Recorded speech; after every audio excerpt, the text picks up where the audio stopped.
Hi, my name is Danny and welcome to Monday on Pagan Perspective Subs Week.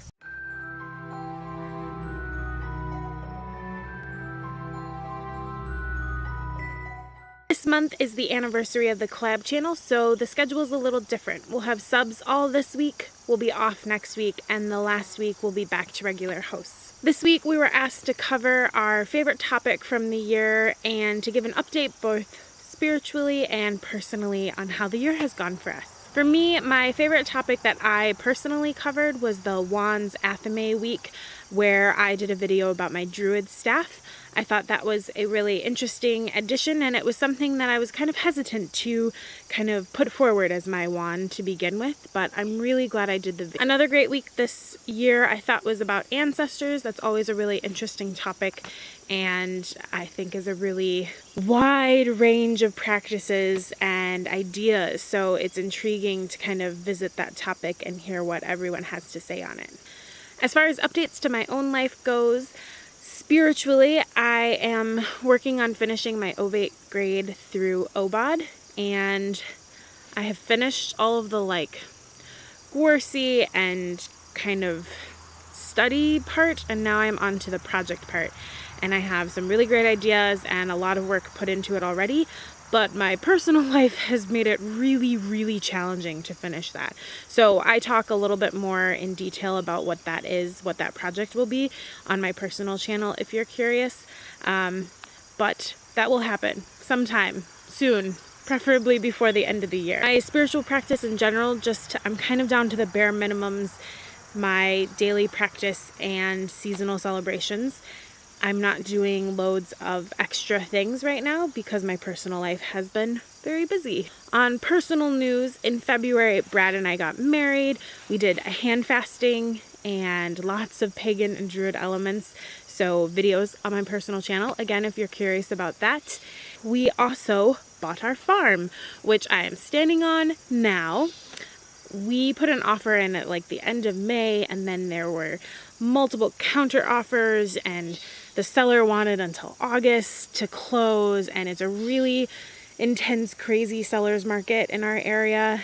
Farmland in particular is really ridiculously expensive, and it's hard for those of us who want to get started on a more homesteady basis to find land that works in the way that we want it to without paying $500,000. So we're really lucky to have found this place, and there is beauty and just great spirit here. There are some elements that need a lot of work, like the house is a pretty intense fixer-upper.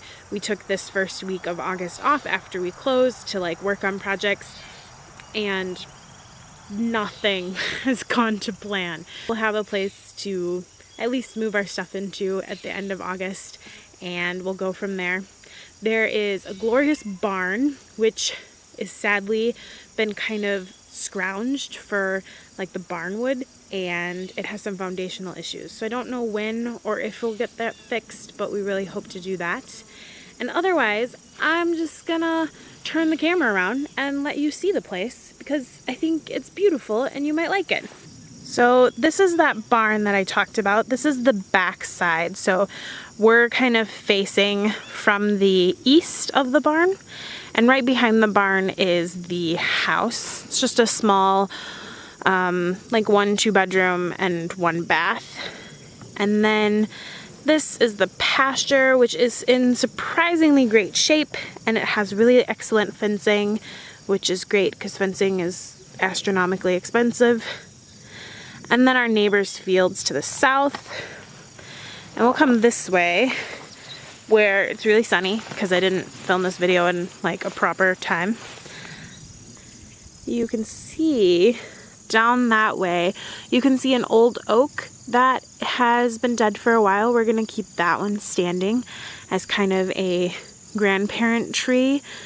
The wildlife really loves it. It's definitely still giving nutrients to the rest of the trees in the area. But right beyond that tree is a little tiny stream. It's super magical, has a ton of garlic mustard that we need to deal with down there, but it's a really exceptional piece of 8 acres.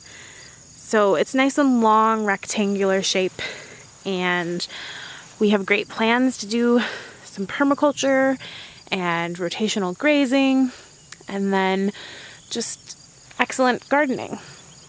The farm also has fruit trees, apples, pears, and plums, some grapes, rhubarb, lots of beautiful, beautiful things. I think that does it for updates. I would love to hear what you guys have been doing, particularly if any of you are like gardening or, you know, really interested in growing things.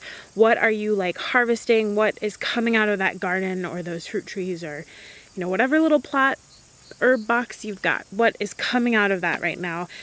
August is such an incredible month where all the produce, all of the earth is just so prolific in our area in the Midwest, and I think it's amazing to hear what everyone is bringing in from their gardens. Thanks for watching, and as always, may you find peace in the sacred grove.